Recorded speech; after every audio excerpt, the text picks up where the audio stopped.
2017 में एक अभियान चला था कि घर घर बिजली पहुंचानी है।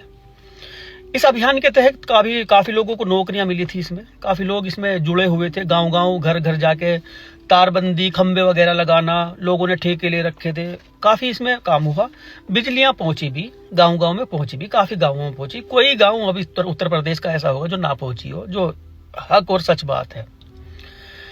पंजाब का एक शख्स था, सरकारी विभाग में वे भी काम करते थे। उनको इसकी जिम्मेदारी मिली कि तुम्हें इन गांवों में खंबे लगवाने हैं और तारबंदी, जो तार खींचते हैं इन पे लाइट के, वो करवाने हैं। पंजाब से उत्तर प्रदेश ये आए हुए थे। गांव गांव में बिजली के ये काम करवा रहे थे, खंबे लगवा रहे थे। जिस गांव में भी जाते थे उस गांव के प्रधान से मिलते थे और प्रधान से मशवरा करते थे कि कहाँ कहाँ कैसे कैसे क्या है, गांव का हिसाब किताब जो भी कुछ है।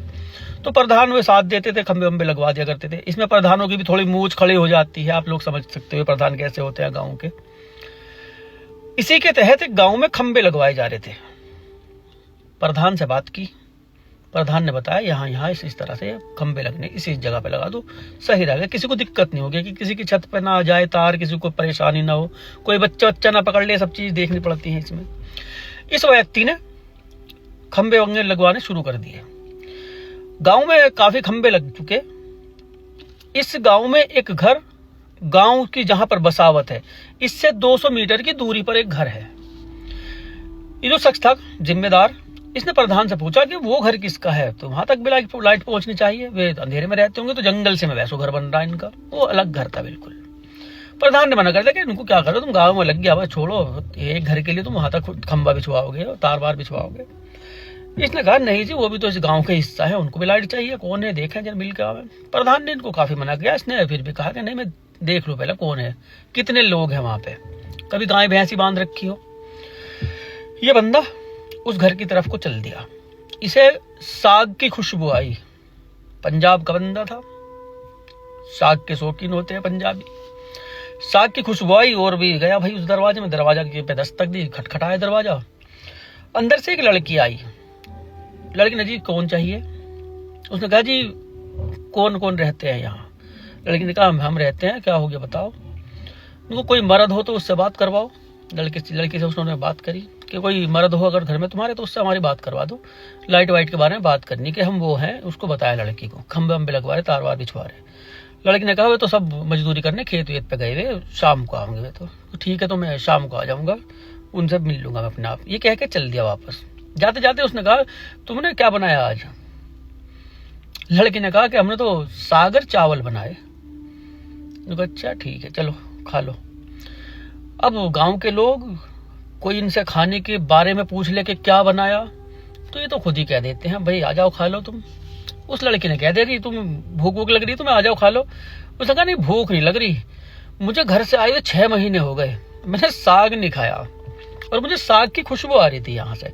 उसने कहा तो हाँ तो आ जाओ तुम खा लो। चारपाई डाल दी बेचारी ने अपने आंगन में।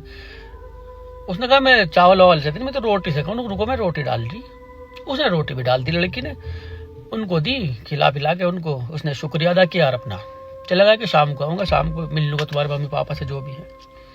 शाम भी हुई, शाम को आया। शाम को आने के बाद उनके माँ बाप से मिला, माँ बाप से बात की कि लाइट वाइट की जरूरत है तुम्हें। उसको जी हाँ किसी नहीं जरूरत होगी, हमारे यहाँ भी लग जाएगी लाइट, तो बड़ी अच्छी बात है। गांव का प्रधान इनके खिलाफ रहता था, इस परिवार के। गांव के प्रधान ने काफी मना किया कि रहने दो, कहाँ इतना खर्चा करोगे, इतने के तार आएंगे, इतने गए, रहने दो, यहाँ मत लगाओ। उसने कहा आप चुपचाप बैठ जाओ, लाइट वहां तक पहुंचेगी। इसने खंबा वंबा तार वार बिछवा दिए, वहां अपना काम स्टार्ट हो गया। खंबा लगवाने में, तार बिछवाने में टाइम लगा। जितना भी टाइम लगा उतने टाइम वो लड़की इनको देखा करती थी जिसका इन्होंने साग खाया था। कुंवारी लड़की थी, जवान। ये भी जब से उसका साग खाया था इन्होंने, वे भी उसकी तरफ को तवज्जो दिया करते थे। इसी तवज्जो के चलते चलते अपना दोनों के नैन मटक के शुरू हो गए इनके। इस बंदे से इसके पिताजी ने पूछा जी कि बल्ब वगैरह, ये तार वगैरह, ये किस तरह से फिटिंग कैसे होगी, हमें तो पता भी नहीं कैसे होती है, ये और हमारी करवा दो, तुम्हारे पास तो मिस्त्री भी है इस चीज के। अपने ही मिस्त्रियों से इन्होंने उनके घर में फिटिंग भी करवा दी, बल्ब वगैरह भी लगवा दिए, जो भी इनको 2-3 बल्ब लगवाए उन्होंने वो भी करवा दिया। धन्यवाद। फिर दोबारा से उनके घर में खाना पीना भी हुआ। फिर इनको फिर उन्होंने साग खिलाया। ये बड़े खुश हुए, काम धाम निपटा के अपना ये चल दिए। गांव का काम खत्म हुआ, अब ये चल दिए। प्रधान इनके घर पे आया। आने के बाद प्रधान को, दबंग प्रधान 2-3 बंदों को लेके आया, उनको धमकाया कि हमारी बराबरी करोगे तुम, ये तार पार खंबे वंबे सब उखाड़ के फेंक देंगे हम, ये तो अभी चले जाएंगे, ये तो अभी चले जाएंगे, तुमने हमारी बराबरी करी, बताओगे तुम्हें हम, जाने दो इनको, ये सरकारी अधिकारी, इनके बाद बताओगे तुम्हें। बाप ने उससे जाते हुए शिकायत कर दी कि वो प्रधान ऐसे ऐसे कह रहा है। अच्छा रुको जरा, भी करते हैं इनका इलाज प्रधान जी का। इन्होंने फोन करके पुलिस बुलाई, अधिकारी ने बुला कर कहा कि जो प्रधान परिवार को परेशान करता है, जरा उनको धमकाओ, अच्छी तरह से डांट डपट करवाई प्रधान की, समझाइश हुई उसकी। अभी इस वाले मामले में और 1-2 बार इनका देखना दिखाना हो गया। अब इस बंदे ने, ये भी कुआरा ही था, तरकीब से उसे नंबर दे दिया, उस पर मोबाइल भी नहीं, बेचारी पे कुछ भी नहीं, नंबर का वो क्या करे, वो अपना चला गया, एक आस उम्मीद लेके कि किसी दिन फोन आएगा। वक्त गुजरता गया ऐसे ही, 4-5 महीने ऐसे ही गुजर गए। अब इसके दिमाग में से ये भी निकल गया कि भाई उसको मेरा नंबर मिला ही नहीं, शायद उससे फोन ही नहीं मिला, वो फोन तो करती कम से कम, इतने प्यार से देखती थी वो।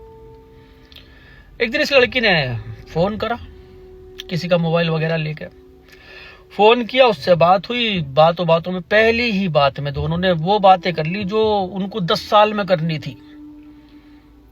आई लव यू सब पहली, पता नहीं दोबारा मिलेगा नहीं नंबर, तुझसे तू करेगी नहीं फोन, एक बार में सारी बात कह दी उसने। तो तुम मुझे बहुत पसंद है, लड़की खूबसूरत है, मुझे बहुत पसंद है, जब तेरे साथ खाया तब से मैं तेरा दीवाना हूँ और मैं तुझसे शादी करना चाहता हूँ। लड़की ने कहा पिताजी से बात कर लो आके, मैं तो ऐसे कुछ कर नहीं सकती। तो ठीक है, तेरे पिताजी से बात करूंगा। पहुंच गया अपने माँ बाप को लेकर उसके घर, पिताजी से बात करी, वे हैरत में कि ये तो इतने मालदार लोग हैं, इतने पैसे वाले, और हम तो कुछ भी नहीं, ये क्या मामला हो रहा। उसके माँ बाप ने भी समझाया लड़के के, वो दोनों बच्चे प्यार करते हैं, अपना कर दो छुट्टी, ले जाएंगे हम लड़की को, शादी जरा जल्दी कर दो, नहीं तो ये कभी मना ही करने लगे फिर शादी नहीं करने का। जब पता नहीं कब से सिर है हम इसके, शादी को तैयार नहीं है, अब तैयार हुआ, हम तो खुद आ गए, चलो जल्दी करवा दो। प्रधान को भी बुलाया, प्रधान के सामने लेन देन हुआ, रुपयों पैसों का थोड़ा बहुत, जो रोकने वोकने में अंगूठी पहनाई गई। शादी की तारीख रखी गई 22 दिन बाद। 22 दिन बाद दोनों की शादी वादी हुई। शादी करके 2017 की ये बात है। अब क्या चल रहा है, 2 बच्चे हैं, झारखंड में रहते हैं अब ये दोनों पति पत्नी सकुशल। जिस वक्त उस लड़की को वो लेके गया था, उस वक्त वो गांव का ही पहनावा था, गरीब लोग थे। आज उस लड़की को कोई पहचान भी नहीं सकता गांव का कि ये वही लड़की है जिसको 2017 में ये शख्स बिहा के लेके गया था। लोग तारीफें करते हैं कि वाकई मोहब्बत करो तो ऐसी करो, नहीं तो ये बकवास वाली मोहब्बत, लेके भाग गए बदनामी करवा दी, ये मोहब्बतें अच्छी नहीं होती। शरीर के सुख पाए, आज उस घर में मिले, कल उस घर का खाली मिला, कल होटल में चले गए, कहीं जंगल में चले गए, मिलते मिलाते फिर रहे, उल्टे सीधी हरकतें करते फिर रहे, ये मोहब्बत है। हाँ, मोहब्बत करो, डायरेक्ट उनके माता पिता से बात करो, मानते हैं ठीक है, नहीं मानते हैं तो वहीं मोहब्बत को छोड़ दो, दिल पे पत्थर रख लो बस सारी जिंदगी। फिर दर्द भरे गाने जब भी कोई बजेगा तो ऐसा लगेगा कि हाँ, ये मेरे लिए बजा, बना ही था मेरे लिए गाना। सही में खुश रहो, आबाद रहो, जहां भी रहो, अपना अपनों का ख्याल रखो।